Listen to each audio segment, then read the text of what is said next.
Hello everybody and welcome back to Mining Modern. I'm Corbin Hosler and this is Dredgevine. This is a fascinating deck to me to have exist in Modern. It made the top 32 of the Modern Challenge last weekend, and that's why I wanted to give this one a go. This is wild. This is really a throwback deck in many ways, but it's neat. Look, Vengevine has been a part of Modern since the beginning, and I remember playing Vengevine alongside self-mill cards, alongside Hedron Crab, as a matter of fact, back in Standard when Dredgevine first became a thing. But here it is in Modern with some pieces, and this is not a Dredge deck, right? Not a single card in R75 has the word Dredge on it. This is not Dredge as you have seen it in the past. This is a creature-based deck that gets enough value off of milling itself that it works. It's all about your Hedron Crabs milling you whenever you play a land, and your Secret Keepers milling you for 4. You fill up your graveyard. Along the way, you're going to hit Creeping Chills to drain your opponent.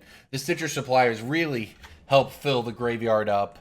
And then there's the payoffs, right? Glimpse will help you fill it up. And then Narcomoeba, Creeping Chill, these things are big payoffs. Gravecrawler you can cast as long as you control a zombie. Well, this deck has plenty of zombies. Silversmote Ghoul, recent addition here, really I think helped this deck. If you gain some life, like off of Creeping Chill, you get to bring it back. And of course it's a zombie to help you out with your Gravecrawler, as is Citrus Supplier. So this is the deck, everybody. We're going to mill our deck into our graveyard, but not through dredging per se. And we're going to bring back Amalgams. We're going to get Narcomoebas. We're going to bring back Gravecrawlers. And in the end, casting these creature spells are going to bring back the Vengevines, and we're going to attack with Vengevine's hasty style. So this is an incredible deck. I love it. And now, obviously, we're going to have to deal with graveyard hate as we go here, but this is a really neat take on what actually was an old Standard deck, and now, even in this new Modern format, can kind of make some waves. Attacking with the Vengevine,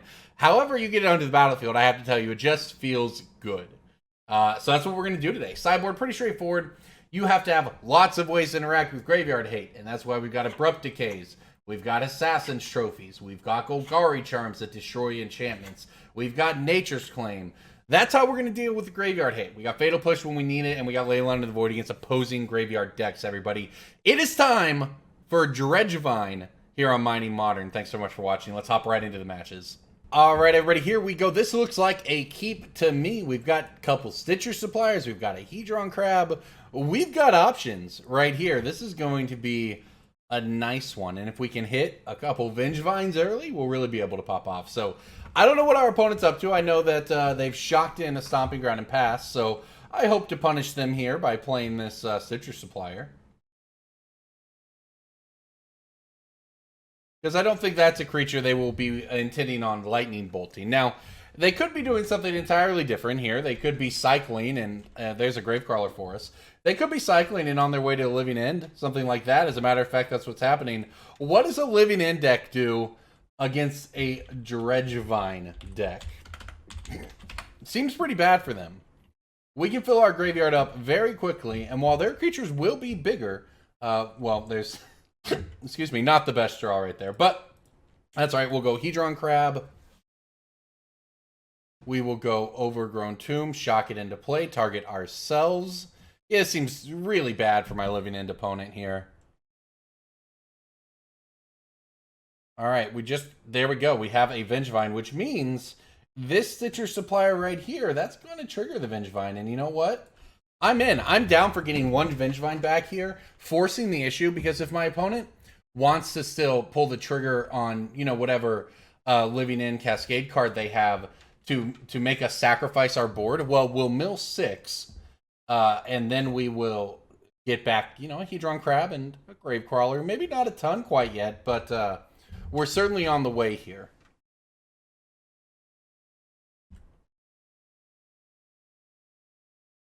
I have to say, this is a pretty nice start. Now, you could also... No, I think I played it correctly. I could have played the Gravecrawler out of the graveyard. I don't think that would have been correct to do.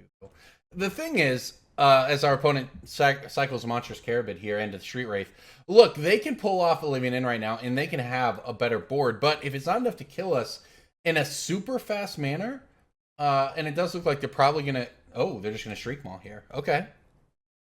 Say, anything that goes to the graveyard comes back. And what are they going to do? Hit the Vengevine? That'd be pretty terrible, right? Well, that's what they're going to do.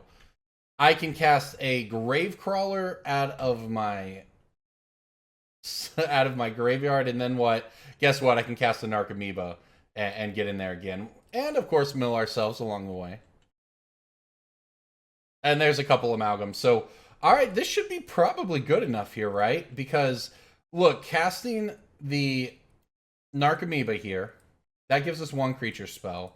Casting the Gravecrawler out of our... that gives us a second one here. That gives us the Vengevine, as well as the amalgams. The thing is, I actually don't really want the amalgams, right? Our opponent could actually get us here by playing a Living End here. That would be a good start for them. That said, they're taking 6. They're going to 4. So, and sure, these are going to come back. I'd like to always yield. Okay, there we go.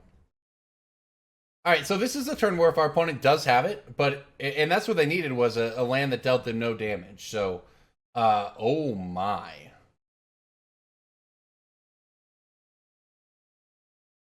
I have to say, main deck Anger of the Gods, not something I was expecting. Pretty good. The game continues based on that. We'll play out a Silversmote Ghoul, but that was huge. Look, I thought I was the only person who did that. I used to main deck Anger of the Gods in your classic Jund Living End back in the day.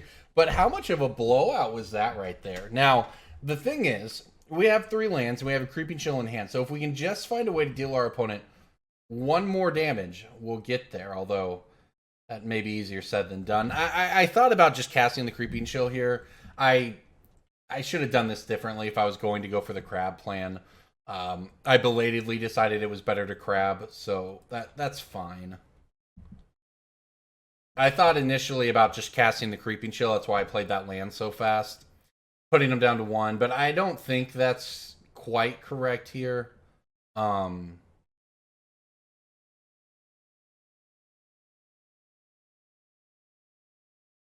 I think I just want to mill myself. All we have to do is get a couple creatures into our graveyard here between this and the Glimpse the Unthinkable to just not lose the game. You know, playing the Creeping Chill there is, you know, it's a way to get to winning the game, but it's truthfully not a way to keep from losing the game. Filling up our graveyard is how we keep from losing the game. That way, if our opponent does find a... Well, and you know what? We get to just free roll Creeping Chill here, but if our opponent does find a Living End and gets to wipe our board, well, that's not the end of the world, right? Because we'll have so much to bring back. So I have to say, I think we're in a pretty good spot right now. It's possible I punted, though, here. It's possible. I think I probably could have shocked. Yeah, I could have thought my turn through a little better. I could have shocked that land and actually been able to cast a Gravecrawler out of my graveyard after hitting it there. And just winning the game. That said, I think we're doing all right because we have lethal on board. Our opponent has to find a way to get out of that and then not lose to a land. And they couldn't. So onto the sideboard here, we get to immediately slam 4 Leylines of the Void. They are incredibly important in this matchup. They're going to be bringing in the Graveyard Hate, so the Ghouls are probably a little worse. I'm not incredibly familiar with that card, so hey, I guess we'll find out. I honestly don't know what you're supposed to cut and not cut out of this thing.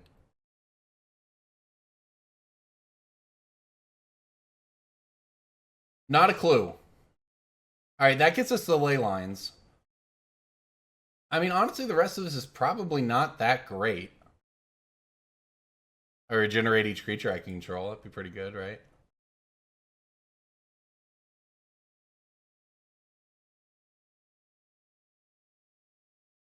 Yeah, I just have no clue how you're supposed to board with this deck. So I'm not a dredge player, I have to say. So I'm not quite sure where to cut down here or if there's any non-negotiables, especially in this a creature deck. So the thing is, we obviously operate out of our graveyard, and I guess I have to keep this hand. But look, we can just cast these Prized Amalgams. And sometimes that just gets the job done. If your opponent keeps a greedy... You know, maybe I should have mulliganed, but I don't know. It's hard to mulligan a Hedron Crab, right? Slash a Stitcher's Supplier. The thing is, we had no Graveyard Hate. Our opponent had no Graveyard Hate. in openers at least. So as it stands now, look, we're just playing a normal game just like we did in game one, which went pretty well for us, if you'll recall. Triple Shriek Wraith from my opponent here, digging for lands, I imagine. But this is all right, because next turn we can go Hedron Crab, fetch, really get in there get in there for what matters in this matchup, which is milling ourselves. So I don't think I'm upset with this course here. And let's see if we hit anything that we want to cast out of there. We do not. I'll go ahead and fetch now.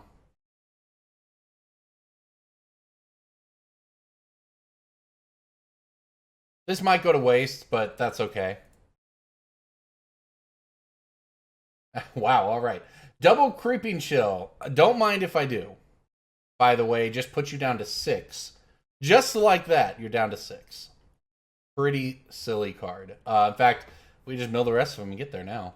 Wow. Okay, well, the bad news for us is we did not hit a creature out of our graveyard that we could cast to bring back the Vengevine. I should have done that pre-combat. I'm learning the deck as we go here. But the good news is we're in a perfectly reasonable position. Our opponent's just cycling, trying to get going. Meanwhile, there's our Gravecrawler. All we have to do now is find one more thing we can play out of our graveyard to get back this Vengevine and hopefully just end the game on the spot. Easier said than done, but we'll see. We'll see what we hit here. Okay. I would like to Creeping Chill. Down to 3.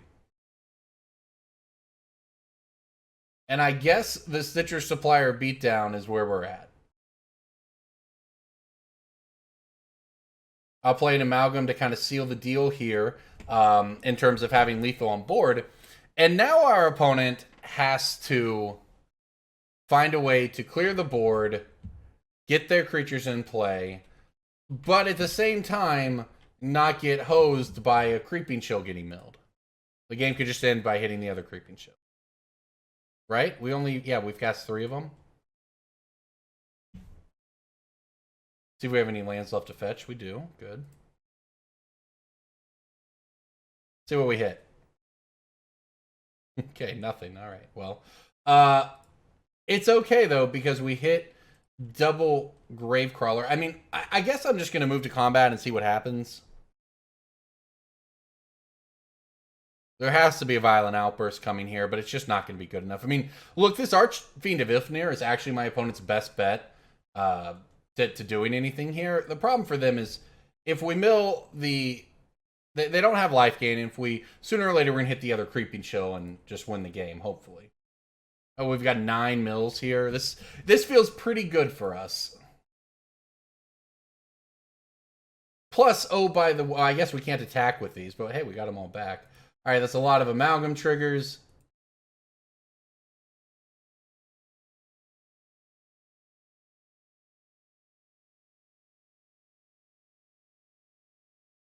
All right, and there you have it. Okay, so I want to make sure here I have this right. For all I know, we boarded one out. Okay, well, I guess that's our turn. We'll pass back. Our opponent did it. They had their living end, and hey, you comboed off, friend. I mean, look, I'm not going to lie. They have 12 power of Swamp Walking Street Wraiths. So that's not bad. But realistically, what are they going to do here? Anger of the Gods is pretty good. Frankly, very good. And these Secret Keepers can't block. Hey, this game's not over.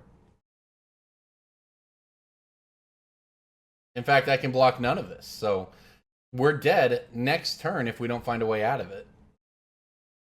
I don't know if that's it. It could be. Not that many cards left in our deck, so it certainly could be. Does not take much to win. A Creeping Chill or a Vengevine does it. And as a matter of fact, there's the Creeping Chill to get it done. That was a little stressful, and I'm not sure we played it perfectly, but hey, we're figuring out Dredgevine as we go, and that's a demonstration of its power right there, everybody. All right, more Dredgevine time. This looks like a keeper to me. Look, this hand is not incredible. It's very slow. It's got some cards we maybe don't necessarily want in our opener, but Hey, I mean, he's got a Secret Keeper into a Glimpse the Unthinkable. It's honestly not that bad. What would I like to do? I'd like to venture deeper. That's what I'd like to do. Targeting myself. What did we hit? We hit a Silversmote Ghoul. Very nice. A Supplier and another Silversmote Ghoul. Okay, so if we can gain 3 life, maybe hit a Creeping Chill off of this. Yeah, I mean, this has the potential to be very good, right? If we Glimpse the Unthinkable, we hit a Creeping Chill. We could return both Silversmote Ghouls to the battlefield, as well as, you know, possibly hit any amalgams there. So this has the potential to be very good for us. Our opponent is playing some sort of Primeval Titan deck, Amulet type deck, and I won't say that's my favorite draw, but go ahead and fetch out an Overgrown Tomb here. And hope that it's a good Glimpse the Unthinkable. Okay. Well, it's not my favorite. I'll say that, but it could have been worse. I mean, maybe not a lot worse, but it could have been worse. We've got an Amalgam and a Narcomoeba in place. So, a little bit of a slow start, which is not where we want to be in game 1. I'll say that, especially on the draw with our opponent having an Arboreal Grazer. It's kind of the worst of all the worlds, isn't it? It's especially rough since next turn we really doesn't get any better for us, right? We get to play an Amalgam. That's not where we want to be. There's a grave. We've been Bojuka Bogged. I've been game 1 natural Bojuka Bogged. Commander, here we come. Oh my. Well, I can't even attack because the silly Arboreal Grazer has reach. So I guess Amalgam number 2 it is. This is not a good spot to be for us. Our opponent, if they have the lands, can play out a Titan here, and then the game ends very quickly. That was kind of gross. This seems like a rough matchup, not going to lie. If match 1 felt good for us, match 2 with the main deck Bojuka Bogs feels pretty bad. Now, if our opponent doesn't have more lands and it's just Titan flooded, maybe we can find a way out, but we still don't have attacks. We have 3 attackers that are completely locked down by their 3 blockers. Now I can play this Vengevine. That I can do. I can hardcast the Vengevine and attack. I don't know if this is where we want to be. Our opponent can even trade 1-for-1 with a Dryad of the Elysian Grove if they want to double block, although I mean, frankly, the double block works out just fine for me because we have no issue casting 2 creatures next turn. Assuming there is a Watery Grave left in our deck. I say that. We need double blue. So assuming there's a Watery Grave in our deck to go get, which I guess we'll find out. Alright, well, the blockers continue.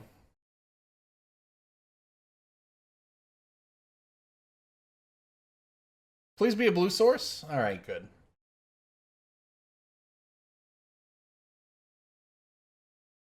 And I guess it makes sense to play the Narcomoebas because the Narcomoebas can at least attack when there's enough of them. So we'll bring back our Vengevine. And look, I guess if you're going to get game 1 Bojuka Bog, this is about all you can ask for, right?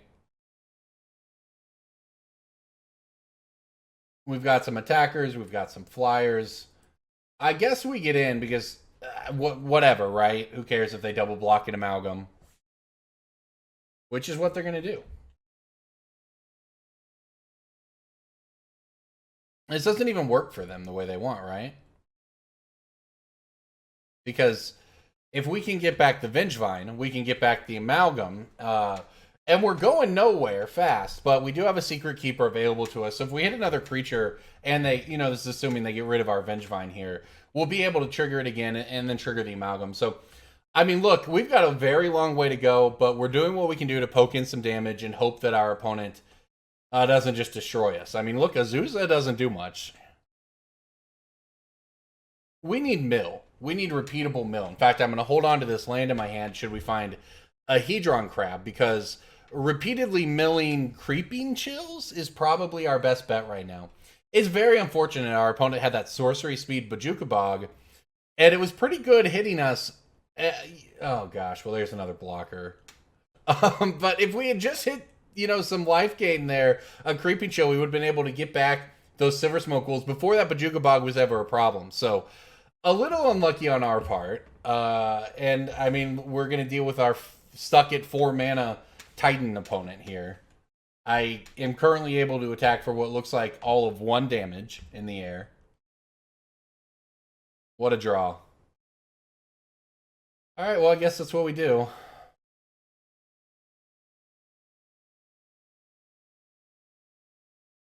If they double block, they double block. And they're going to double block.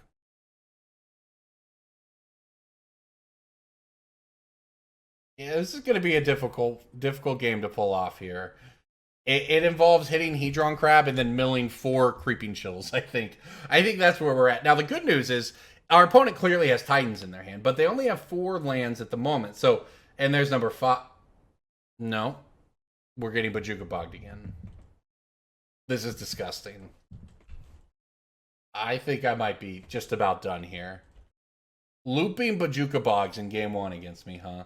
Also, by the way, setting themselves up for 6 mana next turn thanks to the Celestia Sanctuary. So, that'll do it. That'll do it there. Alright, what does our deck look like against that? That's a good question. I want the Nature's Claims and the Assassin's Trophies for sure.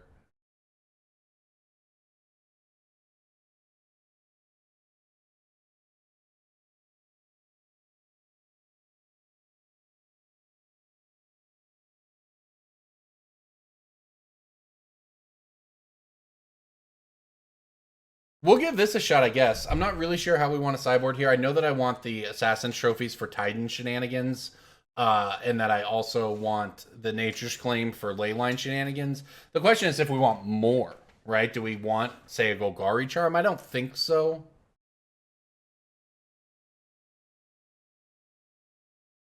I mostly want cards that, you know, the Nature's Claim is the catch-all here, and the Assassin's Trophies are the ones I really want because they're not just catch-all for the graveyard hate, they're catch-all for it turns out anything at all. So we can use it on a Valakut, I guess, if we wanted, but don't know if that's necessarily a winning strategy. But we can hit a Primeval Titan at least with this thing. So we'll see. That was really unfortunate in game 1, and you can see. I'm glad it happened though, because you saw the upside of the deck sort of in the first match where our opponent was playing a similar graveyard deck and just had nothing they could do against us. It felt like we won that matchup as soon as we sat down.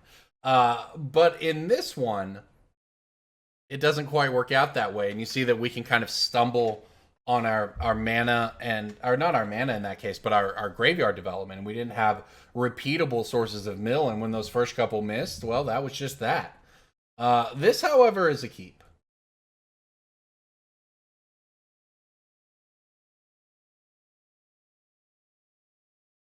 Go ahead and shock this in, play Crab. Now, we have the ability to turbo mill here, right? We can play a second Crab on turn 2. We can mill, fetch, mill. So we can mill 12 cards on our next turn while leaving up a mana, I guess, in case we find a Gravecrawler. So, and our opponent, by the way, at least not yet, showing us any graveyard hate. So this is a real opportunity for an explosive turn 2 here, and we're probably going to need it, frankly.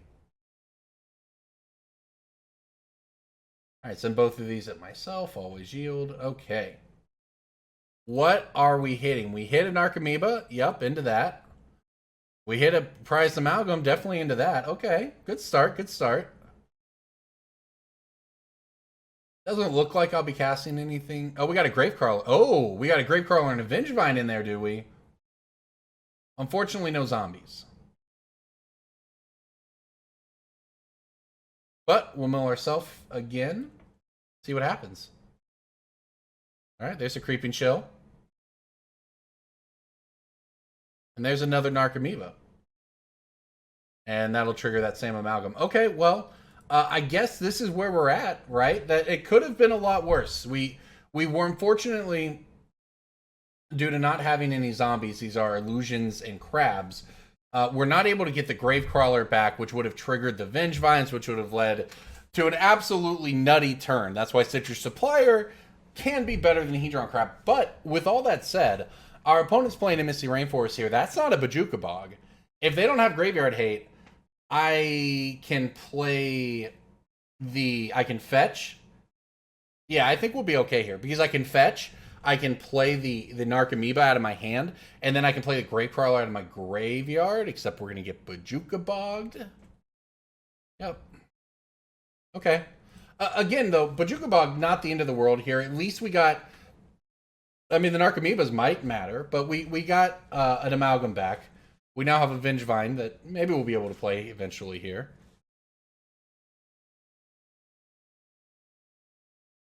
Another all right, all the Narcomoebas, I'm in. There's a Vengevine.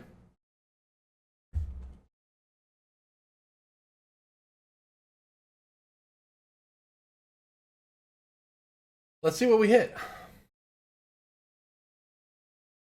There's another Amalgam, and there's a Gravecrawler. Okay, well, I think that we got there, sort of. We can play this Gravecrawler out of our graveyard. We can cast, sure, we get those triggers. We can cast an Narcomoeba from our hand, get that Vengevine back now, and now our opponent needs not just graveyard hate to sort of get out of this, right? They need a board wipe as well. A Titan I don't think will be good enough. So, depending on what they have, I feel like we're at least looking like we're in a good spot right here.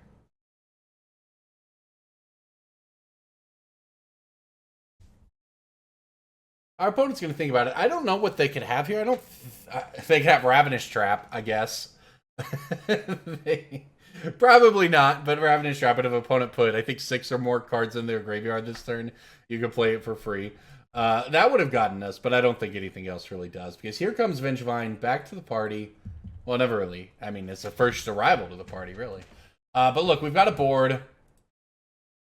Our opponent has to answer that board because our board is not unthreatening, right? It's kind of dorky. It's a little bit here, a little bit there, headlined by Vengevine. But look, we're still going to get him for 5 damage, which puts him down to 11.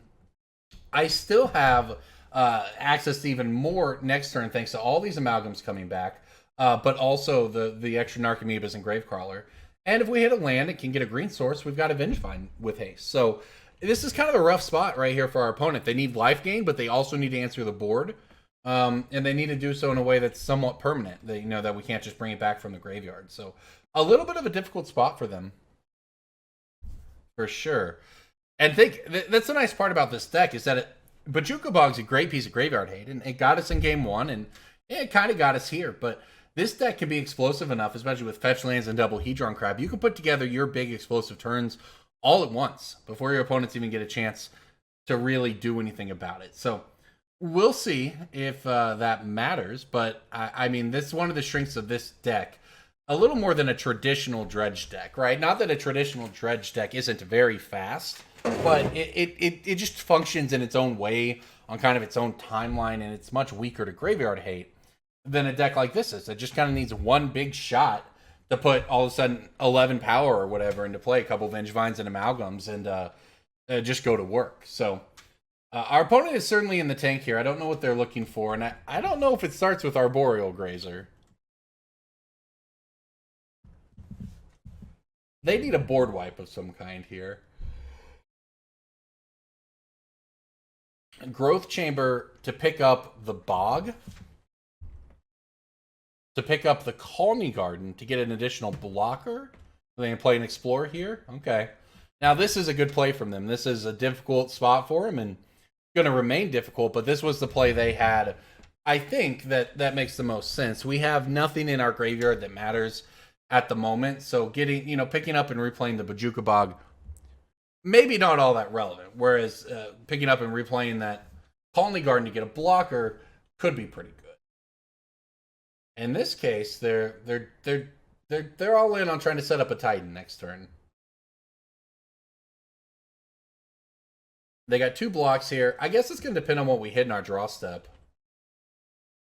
I'd really just want to hit a land.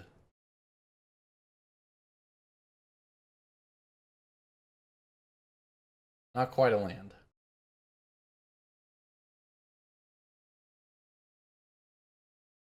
Not quite a land, and I can't attack with... I can't cast the Creeping Shell. I can't cast the Vengevine. I mean, this is not ideal for us, right? But this is 12. This is still lethal, so our opponent has to put in another block, and they're still taking 10. which now means they can't even fetch to get themselves out of it. They have enough for a primetime, though. So the primetime can go... It can get them life. I'm not going to put that past the Primeval Titan, but they also need to wipe the board at the same time. So it's going to be difficult for them. Not impossible, but difficult. I mean, look, I'm not going to... I'm never going to say what a Primeval Titan deck can and can't do, because they exist to do objectively silly things when they start getting extra land drops and the like going. That said, this is a difficult one. I don't know off the top of my head what their board wipes would look like.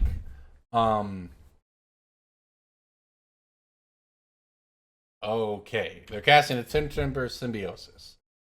Assumedly to try to go find a Primeval Titan, which they did, but can the Primeval Titan actually, once they've tapped out, get them out of this? I think they have a land drop, so they could get a bounce land, pick up the Colony Guard, and get another blocker, but they need an actual board wipe here, right? Or a lot of life gain. We added another attacker to the board. We still, I think, just win by hitting land and casting Creeping Chill. So more power to them if they have a way out of this, but I'm not sure if they do. You know, there's no Amulet of Vigor. There's nothing that just makes it straight combo. So if this is the plan, to get 2 Radiant Fountains and go up to 5 life, I think, all right, 3 Radiant Fountains go up to 7 life. I think we're okay, though. They have 2 blockers, so we have a billion attackers. And, you know, now we just have this. So I'm just going to mill myself and try to hit a Creeping Chill and remove all suspense. And look, what do you know? It's a Creeping Chill. All right, on to game 3 then. We saw no graveyard hate out of our opponent, but gosh, what are we going to do? I want to really try to combo off here. I think that's what we're going to do. I didn't see graveyard hate. I'm cutting to Nature's Claim. I'm sure I'll regret it when they inevitably have it, but yeah, why not? I don't know if this is a keep. We're on the draw.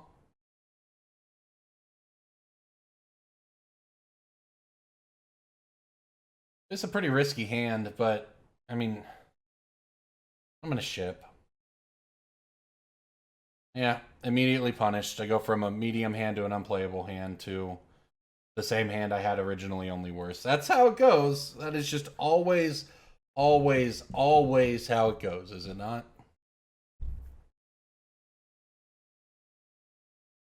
Yep. Well, we're back up against the back up against the wall on this one here. You know, maybe our opponent doesn't do anything too powerful, but all right, we just got by having 20 lands. Really, you know, we sent back the 7, try to find a slightly better 6. The 6 was unplayable. All of a sudden, you have to play on 5 cards. Not ideal. Horrible draw. Makes sense. Our opponent, by the way, looking like they've got a great draw going on over there. Just for the record, guess I really need to get a Watery Grave here. At this point, I may as well mill myself because, all right, and there you go. We get a Creeping Chill out of the deal. Because the Gravecrawler just gets stoned up by the Grazer. But I say our opponent's having a great start because our Boreal Grazer on turn 1 is good. Our Boreal Grazer into Castle Garenbrig on turn 1 is insane. All right, think about it. It's now turn 2. Our opponent can play another ramp spell. And then on turn 3, they can turn this into 6 mana and make a Primeval Titan and just win the game.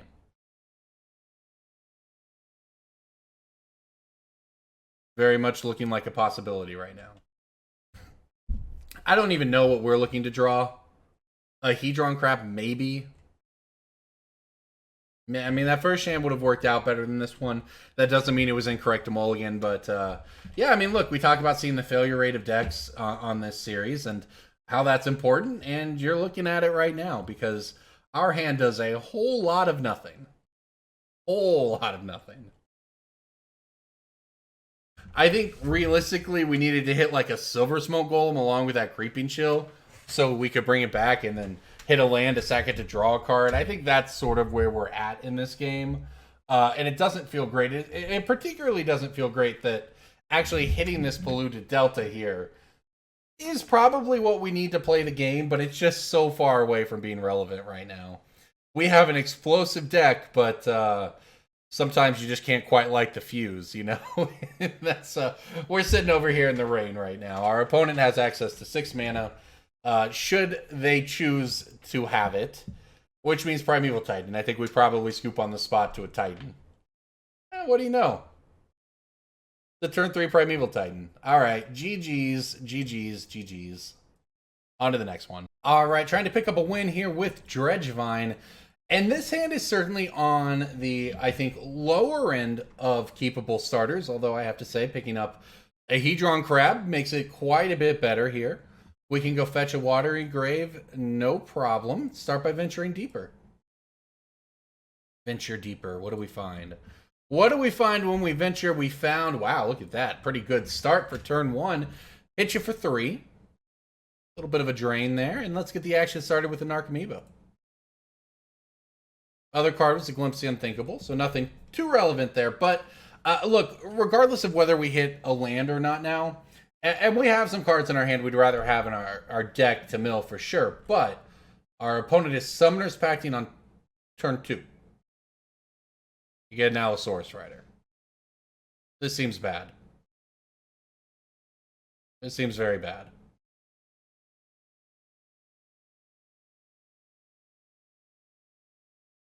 I've been Neo-formed. Now, here's the thing. Our opponent is at 6 life. They only got to draw the 7 there. Now, they, you know, still have a Gristlebrand in play. But, look, they don't even win off of it. But whatever. It's just a turn 2 Gristlebrand. That's all. Wait a minute. Don't they just lose? Don't they lose to their pact now? Am I very confused about what's going on here? I'm going to try to hit a couple of... Oh, I meant to play my crab. Sorry. I got a little... I got truly distracted by what the heck just happened here. I believe my opponent just loses to their pact on their upkeep, but maybe I'll just hit 2 Creeping Chills and eliminate all suspense. Now, obviously I was supposed to do that in a slightly different order here, but it's all right. We didn't have a lot of agency in this one, right? You know, I say that. We had a non-zero amount because our opponent was forced to go for that as early as they did because we had the answers, right? So without life gain, they just weren't able to get there, but I don't blame them for going for it. And that means we lived. We lived, everybody. Now, do we have any way of dealing with a Neo-form deck? Not particularly. I'll say that. I'll put the Assassin's Trophy in here. I don't know how relevant they're going to be. What do I want? I want... Why is that so hard? I'm going to remove a Gravecrawler. And I'm going to remove a Silversmote Ghoul. For all I know, you're supposed to never cut these things that come out of your graveyard. You're supposed to cut like Narcomoebas or whatever, right? Because they're a little... I mean, they're certainly worse, right? So... But I don't really know, I'm going to be quite honest. It also feels like a matchup where the most important thing for us is not necessarily to kill them. The most important thing for us is simply to make the game take long enough that rather to deal enough damage to them that the game won't last very long. Make sure I say that correctly there. Because while it looked like our opponent just whiffed and killed themselves on that last turn, and they did, we put that pressure on them by hitting the Creeping Chill and setting up some stuff, and we were going to have an explosive turn too. So I think I'm into this hand. Maybe not. Maybe this hand just doesn't do anything. It's so hard to know what's keepable and what's not with this deck. I mean, this allows us to venture deeper, and then on turn 2 have 2 creatures to play and get back any Vengevines. Maybe that's good enough. I don't know. But we will find out. All right, Watery Grave. Let's venture deeper and hope it's good. See what we find. Well, those were 4 big whiffaroos right there, which means as our opponent just cycles their Veil of Summer here, all that we can realistically do is hope that we don't die.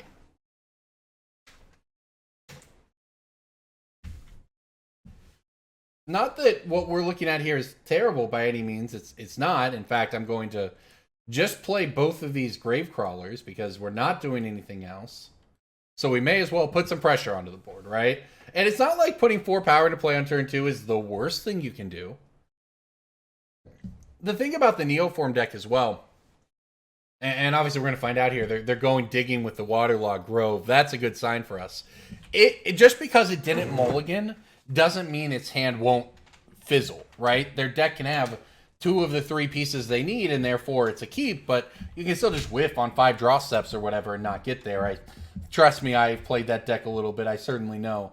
But with that said, I mean, hey, we're going to do what we can do, which is poke in with these Gravecrawlers. It's a 4-turn clock, if they ever have to activate the Mana Confluence anyway. And we'll add a Silversmote Golem to the deal here. Next turn, I can even fetch an Overgrown Tomb and add a hasty Vengevine. So, like I said, we put some pressure on our opponents here, even if it doesn't look like it, right? Just the threat of what we can do is really the only way we have to interact in this matchup. Our opponent's either going to combo us or not. They're playing Neoform. But the actions we can take can influence when they choose to do so, and when things, we can't stop. If things are going right for them and they just have it, we can't stop them, okay? But what we can do is if they stumble a little bit, we can put on enough pressure to at least force them under the gun early. And as a matter of fact, they're passing the turn here at 15 life, and I'm going to attack them for 11, right? So, seems pretty decent to me. And as a matter of fact, this could be super relevant now because, look, our opponent wins with Gristlebrand. We know this. If they don't have Gristlebrand in play with enough life to activate it, now they're going to exile in... this is cool. I mean, they're exiling in Autoxython Worm here. It's a 9/14 with a Nourishing Shoal to gain X, where X is its CMC. So they gained 15 life here before they took the 11. So everything I said about the Gristlebrand is somewhat off the table. But hey, if that's how much damage we got to do, that's how much damage we got to do. And they did not have what they needed, and we took it down with Dredgevine, everybody. You just go fast enough. You don't give the combo decks time to combo. And hey, you run a little hot, you get there. There we go. That's a W. All right, we won, but we're not ending on that. We are running it back. And this is a pretty neat hand to do so with, right? We've got a Stitcher Supplier on turn 1, the ideal start, followed by the ideal turn 2 start, which is a Hedron Crab plus a Fetch Lamp. So this is how I like to start things off with the Dredgevine deck. So we'll run out the Supplier, see what happens, see what our opponent has to say about it here.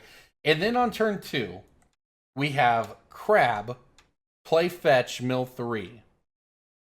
Crack Fetch, mill 3 more.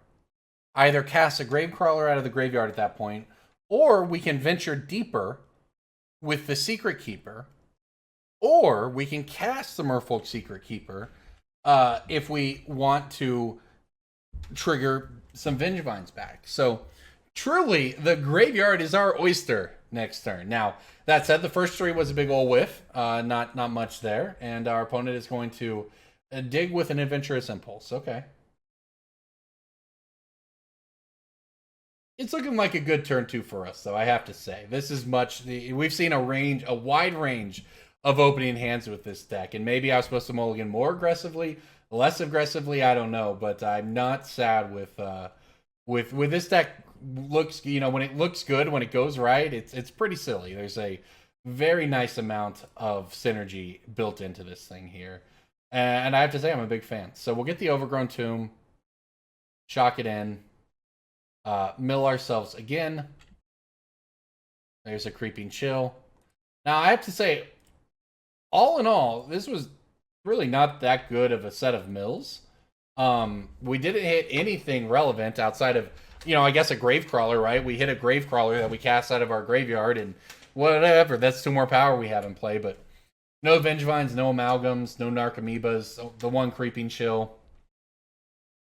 Our opponent, though, I mean, they are going a little slow here, right? The Vesuva on the Breeding Pool We hit another fetch land here, so I get a mill again. We might be able to just come up with lethal. Possible. Not with these mills, though.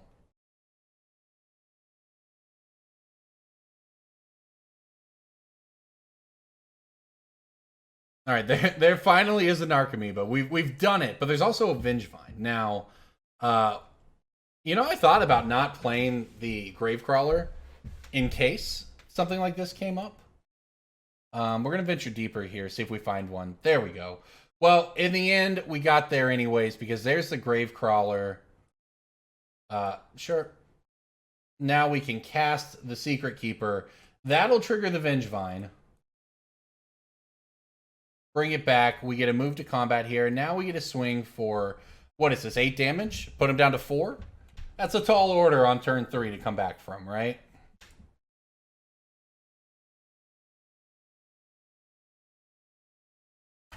Not to mention, I guess we get these amalgams back afterwards, but look, the damage was done quite literally. Can our opponent find a way to clear the board or kill us on turn 3 in their Sultai deck? Or, alright, this has got to be some Primeval Titan nonsense, right?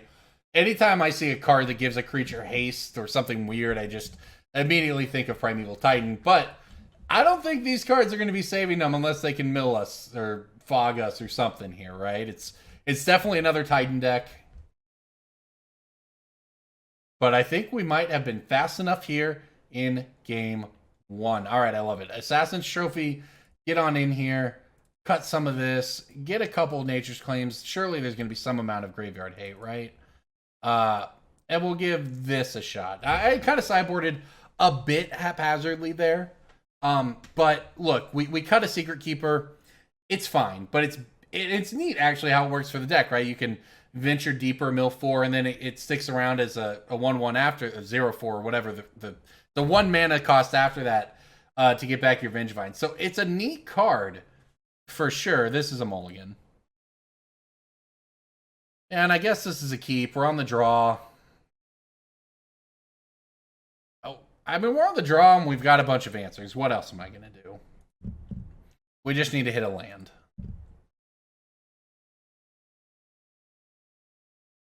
We can do a lot of self-milling with this one, though.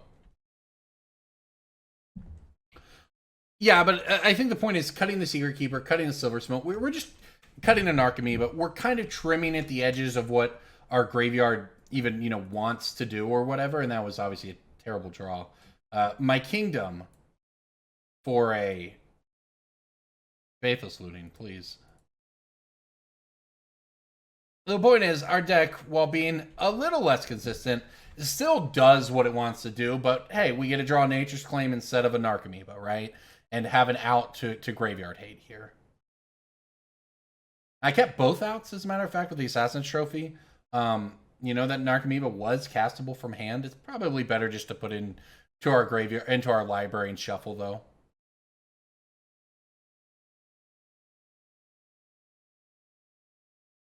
All right, well, that's not ideal for us to... That's an Amulet of Vigor. Let's see if they abuse it, though. I mean, they're going to Bojuka Ball... I'm sorry, Vesuva here, copy the Breeding Pool. But if they don't do anything with the extra mana they get from the Breeding Pool, the Vigor is just setting up for later, and hey, we have a Nature's Claim to deal with that. And as a matter of fact, we hit a land. That's pretty spicy in itself. So this actually is going to change my play a little bit.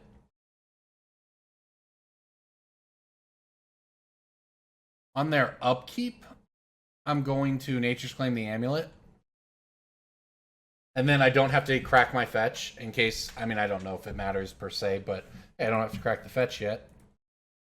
Slightly more likely to find a land next turn, which I certainly would not hate. But look, this is a good news for us.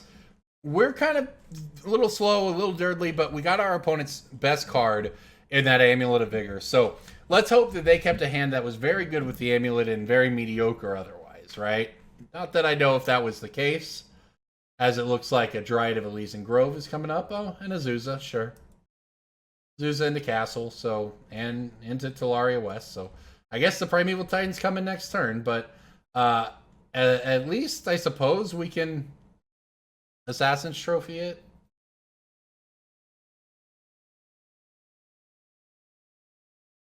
Well, let's mill ourselves and see if good things happen.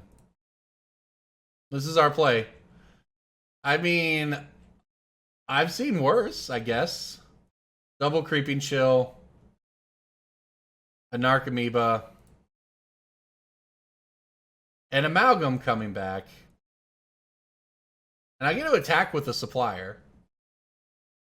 We had to poke in for our damage here. Unless my opponent is just knows they're going to Titan and they just Bojuka. They just block, let us mill, and then they Titan for Bojuka Bog. But realistically, we were never beating that anyway. So I think it all works out just fine. Not the best turn for us, though, I have to say. And here comes the Titan. They don't even have to have the 6th land because Castle Garenbrig. While I have no issues with this card design as a card, it's kind of neat. Spinning on big dorky green things. In reality, it kind of broke Modern. I mean, Mystic Sanctuary is probably more egregious, but there's a lot of Primeval Titan decks in the format. And Castle Garenbrig just made them a turn faster. And that's huge. It took them from being turn 4 decks to turn 3 decks, and it didn't take up a spot, right? It's not like, oh, this deck got a super cool new card. What are you going to cut? No, you just literally got to free roll the Castle Garenbrigs and speed your entire deck up by a turn. It's pretty disgusting. Fairly meaningless drawback, and given at the same time, around the same time anyway, they also got the Dryad of the Elysian Groves, which make your lands all types, allowing you, of course, to get this thing into play untapped more often. So they can Bojuka Bog us here, and the game's probably over. If they do something more fair, I can Assassin's Trophy the Titan and see what happens, I guess. Our graveyard has a Vengevine in it. And that's it. That's it as far as the good stuff. So, I think I want to hit a land. Just maybe not. Maybe it doesn't. Maybe we're just never double spelling in this game. So, all that really matters is hoping that the Titan doesn't blow us up too hard. Then we can Assassin's Trophy the Titan and then glimpse ourselves and have good things happen, right? Something like that is sort of where we need to be right now. I wouldn't hate going land so that we could trophy and then after that glimpse double cast Gravecrawlers out of a graveyard, get back Vengevine's win. I think that's kind of the line we're looking at to realistically find a shot here. And getting Bojuka Bogged it does change it because there is a Vengevine there that we needed. But I believe there's 2 more in our deck. So the game continues. We are likely dead, but the game does continue.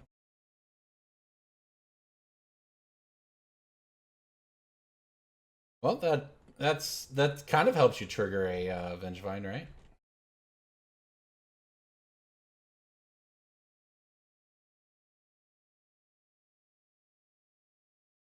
I'm gonna do this on their turn. It might have been more correct to do it on pre-combat and then swing for more.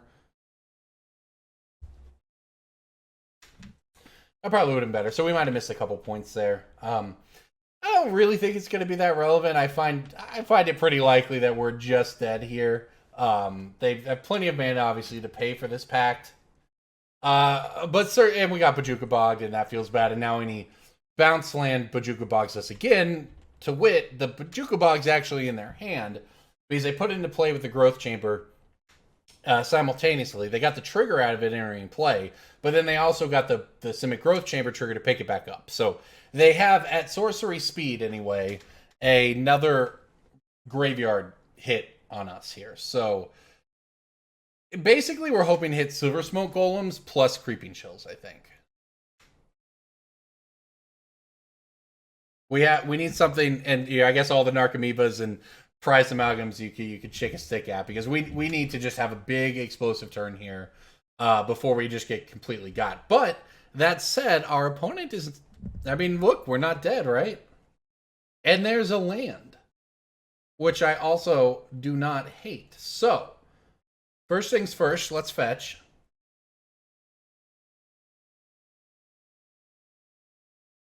I don't really love my colored options here. I feel like I have to take the Watery Grave, but that means we don't have double green for the Amalgam necessarily. So, all right, first thing I'm going to do is Glimpse ourselves and hope we get lucky.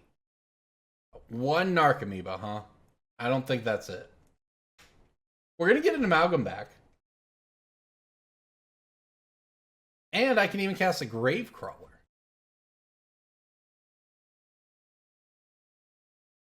So, okay, I mean, look, this isn't bad. I actually feel pretty bad about missing that 3 points of damage last turn now. At the time, I was thinking, I don't know what, these decks are up to. I'm not sure if there's Force of Negation shenanigans or anything like that. I mean, there's not. So that I shouldn't have held back and waited till their upkeep. They had enough mana. I probably should have just given them the land untapped, essentially, by doing it in my main phase. Because having them at 10 right now instead of 13 would be, somewhat relevant, right? Especially if, say, their hand is like 3 lands and one of which is a Bojuka Bog, right? We can continue to poke in on Adam here. I milled a Verdant in a island and a Bloodstained Mire. I did not mill the other Overgrown Tomb. So we do, in fact, have access to an Overgrown Tomb that we could draw or a fetch land to then cast the Vengevine from our hand and swing in for some more damage. So a little bit of a tricky spot here for our opponent. The fact that they didn't... Yeah, okay, well, that'll just do it, I think, right?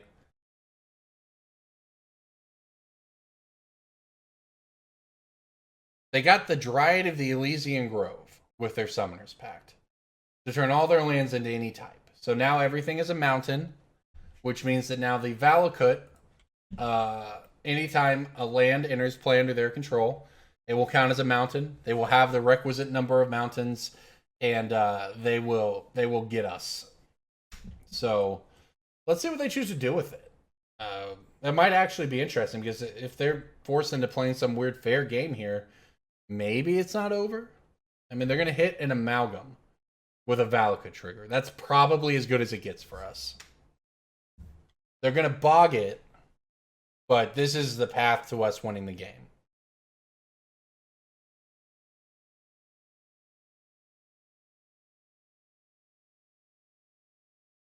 I think this was probably correct on their part, right? It's pretty rare that it's not correct to pact for a Titan, if you don't already have one, right? But this seems like an opportunity, a position where it was likely correct to do so, because they really just needed to machine gun down my creatures to not just lose to kind of the swarm, I think. That said, they may just be figuring out how to tap their Castle Garenbrig here to have another Titan, so we'll see. It's been a good match either way, though. If we could have been just a little more explosive, things would have gone a bit better for us. Unfortunately, we weren't able to achieve that necessarily. They're going to Talaria West transmute for a 0-drop. They can go get another, a card with the same CMC as Talaria West, which is 0. So, they can get a Summoner's Pact off of that, and now they can Summoner's Pact for a Titan for next turn.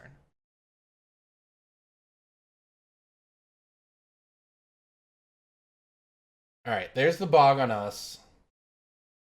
Oh, it's so unfortunate, too. They get to stack the triggers so that the Valakut hits the Amalgam, and then they get to bog us. Yeah, it feels bad. Yeah, I don't know if that 3 points of damage was really going to be a difference maker here. I don't know that we will be coming up with enough damage, whether they're at 10 or whether they're at 13 or whether they're at 130 of breaking through here. But we'll see what we hit.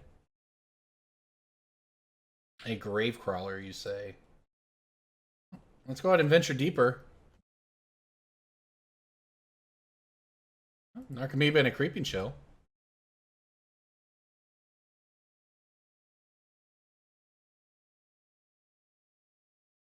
I think we're dead, though, right? I think we needed to hit...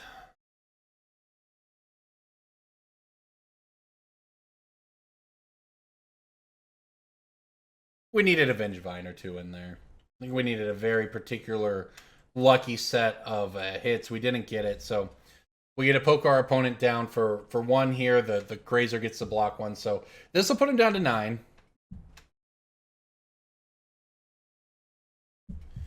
And now I mean, I think we're still. I think we're probably just good to scoop here, right?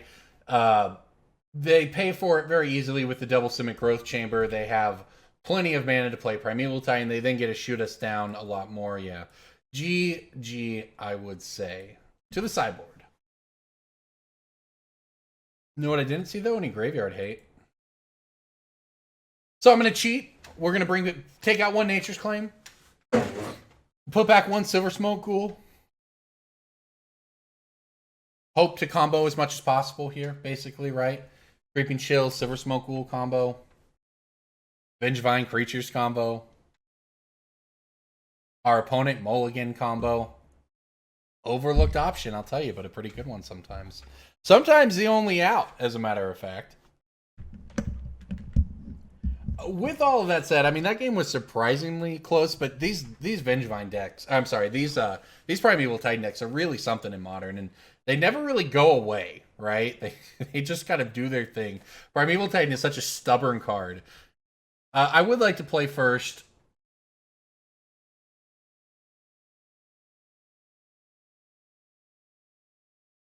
I'm going to mulligan. 4 lands is a near mulligan anyway. I'm going to keep this. Right?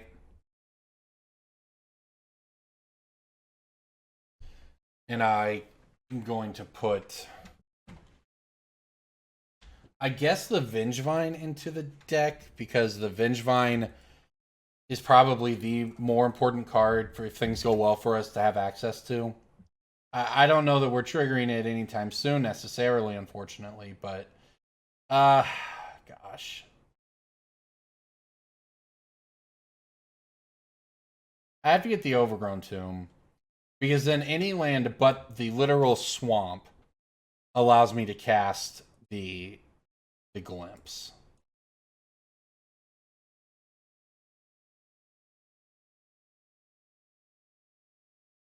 All right, you know what? Hitting a Gravecrawler is step 1. Or it's I don't know what step it is. I think there's a lot of step 1 bullet points here, but it is certainly a step, because that is a first creature to trigger a Vengevine. If we can come up with another Gravecrawler, we'll have a second creature to trigger a Vengevine. Now, all we have to do is find land off the top of our deck. We milled none, as a matter of fact. So if we hit a land and we cast a big Glimpse the Unthinkable, who knows? Maybe good stuff could happen for us, right? Maybe we put a couple of Vengevines and a Gravecrawler in there, and then next turn we double Gravecrawler and we attack for a bunch. Maybe we hit some Silversmote Ghouls and some Creeping Chills. So I think this was probably the best chance we had here, was this hand. And I think it's going probably about as much as well as could be hoped for. This is truly an awkward deck to sideboard with, I'll say that. Because I do want Nature's Claim and Assassin's Trophy in my hand. That's why they're in the deck. But it could be better off as some other cards right now. You know, the benefit to this deck is that your graveyard combo cards, right? As opposed to other decks that rely on their graveyard. The cards you want in your graveyard actually do something in your hand, right? We can cast a Vengevine with this deck. It's not what you want to do, but you can do it. This is not one of those lands that helps us out, unfortunately. And now I have to make a decision. I'm going to choose just to go for beatdowns.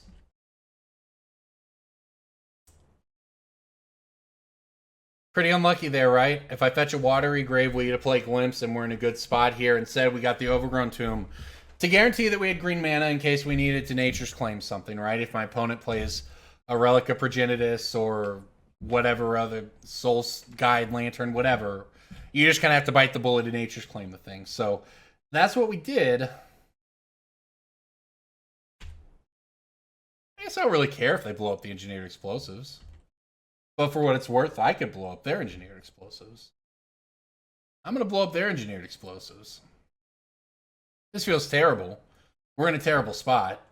Our opponent actually did have a much more clunky hand here. We had a real opportunity to be explosive and steal this game, but it doesn't look like it's going to go that way. Not that I'm sad about Nature's claiming the Engineered Explosives, but I would have preferred to let them do that, because milling with a Supplier isn't bad. And Gravecrawler comes back. Those things are pretty good, right? But the reality is, I think we just have to try to deal some damage to them, because our hand isn't going anywhere, and neither is our game plan. We have the Assassin's Trophy for a Primeval Titan later. I think we just have to try to poke in 3 points of damage a turn.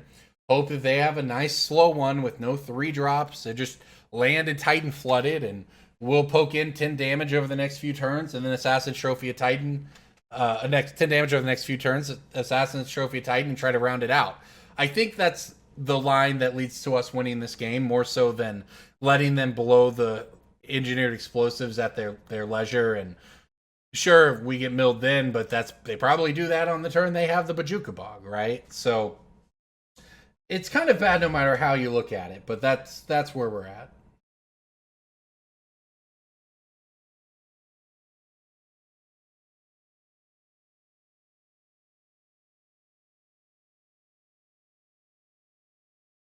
All right, we'll see what they've got. The Amulet of Vigor. Okay.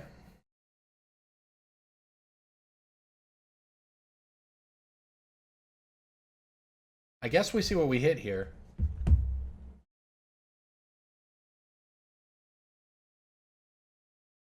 A Supplier, huh? Well, I think we play it. I think we just have to try to advance our own game plan at this point. That's a little bit of a start. We'll deal them 3. Got them down under their starting life total at least. Really, and we got an Amalgam? I mean, that's pretty good, right?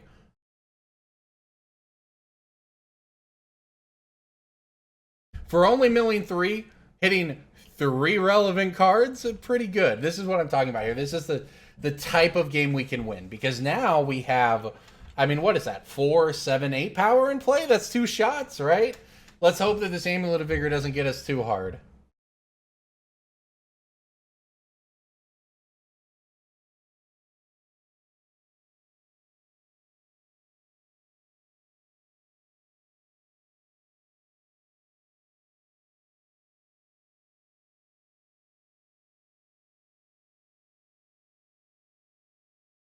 All right, well, here we go. It is a Rot Farm. So that means they have 6 mana for creature spells. What do you all think they're going to cast? Think it might be a Primeval Titan? No, it's a Summoner's Pact for a Primeval Titan. This is what I meant earlier when I talked about Castle Garenbrig. This is a game that we looked very good in before Castle Garenbrig was a card, and very bad in after it was a card.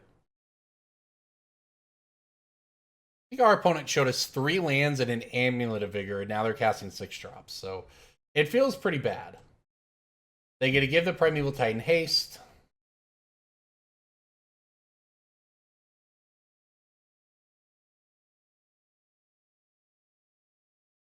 We'll see what they want to do from here. I don't know if they have lethal or not. Primeval Titan has haste. It comes in.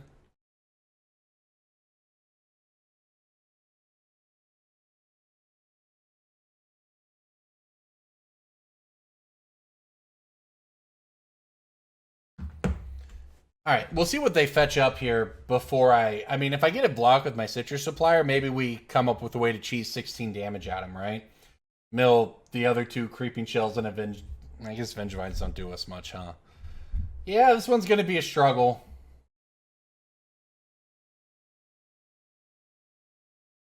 It hasn't escaped my attention that if we had saved our Nature's Claim for the Amulet Vigor, this wouldn't have happened. But I also just don't think it would have mattered. I think if we had let them blow up their engineered explosives to wipe our board, we're putting no pressure on them. They're like 25, 26 life right now. Then they play the Amulet of Vigor. And what do? We play another Stitcher Supplier, and we blow up the Amulet of Vigor. We have a Stitcher Supplier, and they just have what they have. They're just going to cast, they're going to get to 6 mana and play that Titan before we've even begun to impact the board anyway. So it's unfortunate that they had everything they needed here to really just get us pretty much in every way possible. Their hand was perfect. Outside of, I guess, an Arboreal Grazer start. But, I mean, it's just the way it worked out, right? You can't be too salty about it. Our deck is trying to do some unfair things, and maybe we're going to do some unfair things sometimes, but maybe your primetime opponent gets to do some unfair things instead. All of that said, I do get the opportunity to block here. and mill 3 more, including a Narcomoeba and a Vengevine. So, hey, hold on to your butts, right? And now I can cast a Glimpse the Unthinkable if I want to. I don't think I do, though. I think I want to Assassin's Trophy, and this time I definitely want to do it on their turn.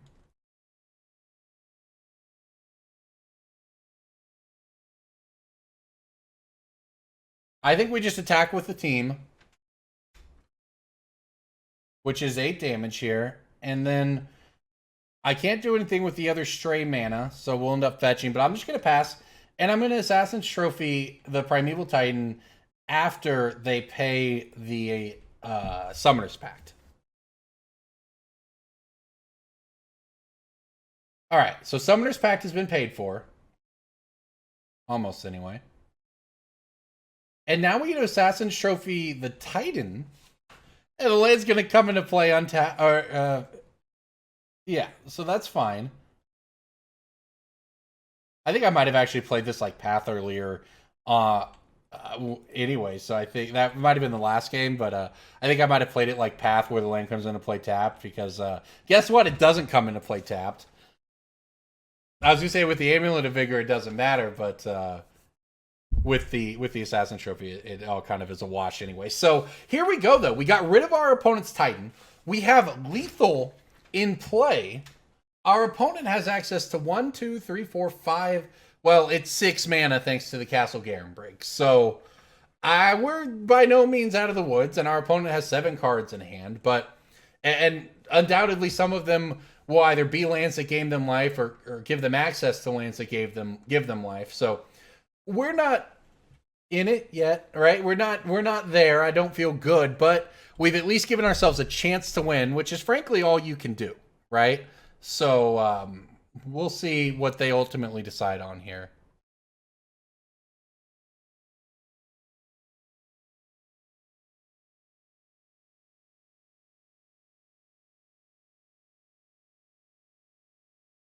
They're certainly in the tank on it. Can't blame them. This has been a great match back and forth. But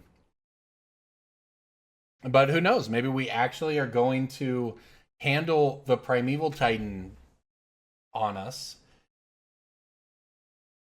I don't even think I'm going to fetch on the instep here, because if I hit a Hedron Crab, I'm going to want to save it. And if I don't, I'm going to want to save it. As long as we still have access to blue lands in our deck, which we do. Because, look, maybe something weird happens and they play a Radiant Fountain and go to 10 life and pass, and we get attacked for 8, and that's it. Hitting a land for the Creeping Chill makes that a winning board state.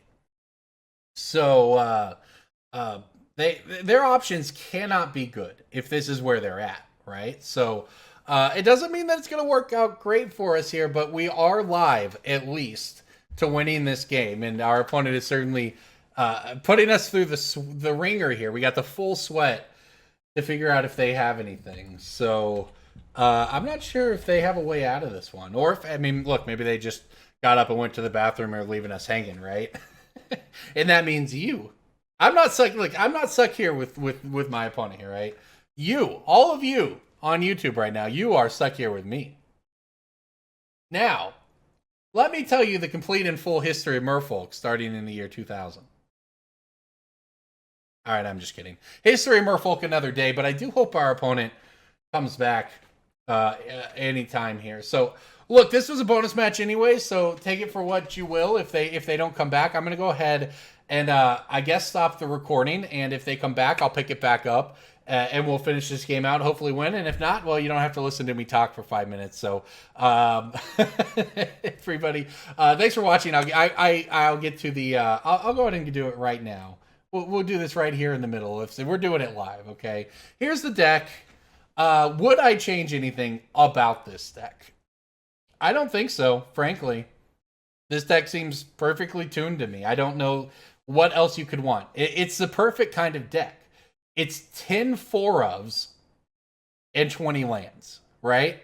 40 non-land cards. It is 10 individual cards, and we have 4 of each of them. That is a beautiful deck building. I mean, that's how you build decks, right? That's the dream.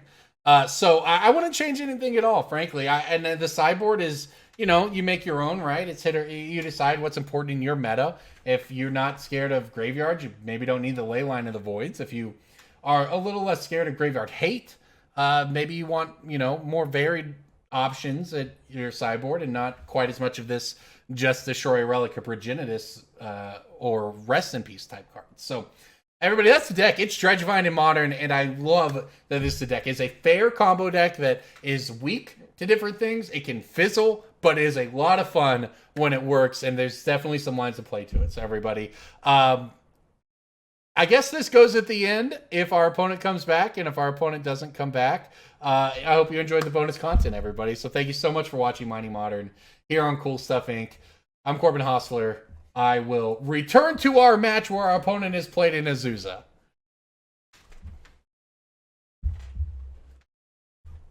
Look at that. You only thought you were done. You got your bonus content right in the middle of the match. You got the deck cleanup right there. So this is all still terrible for us, though, right? Our opponents figured it out. After years in the tank, they have figured out that, yes, Amulet of Vigor and Azusa are broken together, and now you have a billion mana. What to do with that mana, though? That's the question. It looks like only 3 of it can be used for creature spells. I see why they got pretty deep into the weeds here on this one. There was likely quite a bit of math that had to be done on their part. So, with that said, our opponent currently has 9 mana on a turn that they paid for a pact. And we'll see what they choose to do with it, I guess. I mean, look, it doesn't change where things were at here. We still could put together lethal, right? If they choose, if we hit land, and this is all they do, and they choose to chump block the Azusa on the Amalgam and take 5, well, then hitting land means Creeping Chill gets them. I have to imagine there's a Titan coming, though, right? Yep, here it is. Oh, wow. Yeah, I see why it took them so long. They had to start by filtering all of their mana into creature-only mana for Azusa. They then had to use Azusa and Amulet of Vigor and bounce lands to make additional mana that they could use to transmute the Talaria West. Transmute the Talaria West for the Summoner's Pact. Summoner's Pact for the Primeval Titan. Use their 6 mana that they still have remaining to cast another Titan. So, if you're keeping score at home, that's very bad for us. I don't know what they get here, per se. I don't think they even get to attack with this Titan. They tap their hand-roll battlements. I could be wrong, but just having 2 blockers already makes it a lot more difficult for us to kill them. We've hit 1 Creeping Chill, which means there's 2 left in the deck. So it's basically going to be draw, hope to hit a land, glimpse ourselves once. Yep, because they only take 4 off of the double Narcomoeba plus Supplier here. And this is not even counting any life they might gain. And, oh, by the way, the lands they're getting come into play untapped. So the only downside is I assume there's only the 1 haste lane here with the hand rebattlements. There's probably not. Okay, that'll do it. I was say there's probably not a Boros Garrison and some home Fortress of the Legion, but this works too. But does it kill us? I don't even know if this kills us, though. Your Titan has haste.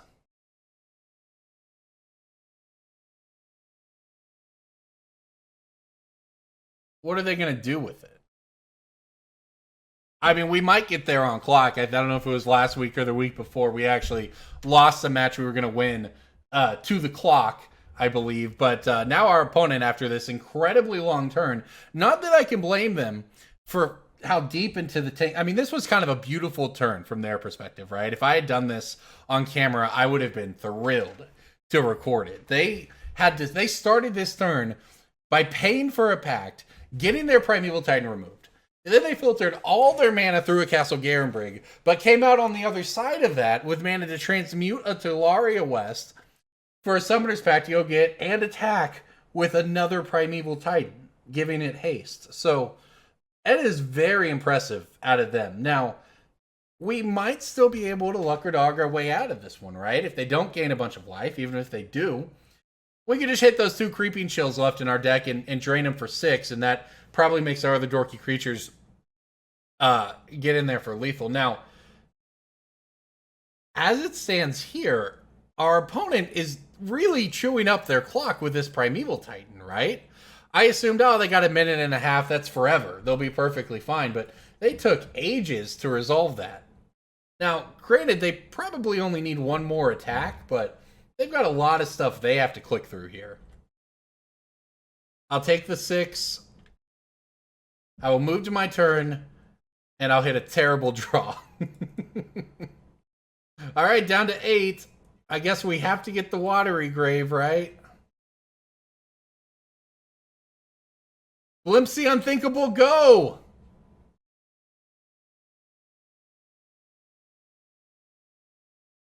What happened? Did I just misclicked them? Oh no. Oh no, what a disaster. Can I block? Did I really misclick on them? It's because my graveyard was up there. That's hilarious. Well, I guess we'll find out real fast if it matters here. Don't call it Punting Pioneer for nothing. I mean, look, I've got blockers. Primeval Titan's got trample, but it's only got 6 power. There's a lot of triggers they're stacking. I don't think they're going to finish this thing in time. I think my misclick's going to go fully unpunished. Yep. That'll do it. Well, I guess we'll take them how we can get them. You know, our misplay was misclicking. Their misplay was that extremely long turn. I'm going to draw 10 cards, though. I'm curious what we would have got. 1. Oh, is it not going to work? Oh, come on, Magic Online. Work with me here, Magic Online, please. I guess we will not get to see what we would have drawn. You know what, everybody, though? That's a match. The clock is part of it, and we were able to take it down through the clock. So, in paper, I don't know what happens there. I think we were definitely behind, because even if I swing with everything, they have 2 blockers. They're able to block the Amalgam, block the Gravecrawler, take, I mean, what are we getting in there for? 3? Then we have to hit double. We have exactly 2 Creeping Chills left, and we pretty much need to get exactly 2 Creeping Chills. I don't think we were going to get there, but we were able to pick up a win via clock, and that counts. So, you know what, everybody? There you go. You've seen the good, the bad, the really long, and you've seen the misclicks here with Dredgevine, and I hope you enjoyed the deck. And I hope you had fun watching these videos, everybody. I really appreciate everyone who supports the series. I know it's not a banner time for Constructed Magic, for 60-card competitive Magic, but all of you who come here and watch my Mining Modern videos, my Punting Pioneer videos, it really is appreciated. Truly, it means a lot, especially over, you know, the past year at this point, right? This has been one of my connections to the outside world, is making these videos for all of you, and I really do appreciate everyone who takes the time to watch, to comment, to subscribe, all of that good stuff. So everybody, thank you again. I'm Corbin Hosler. I'll see you next week.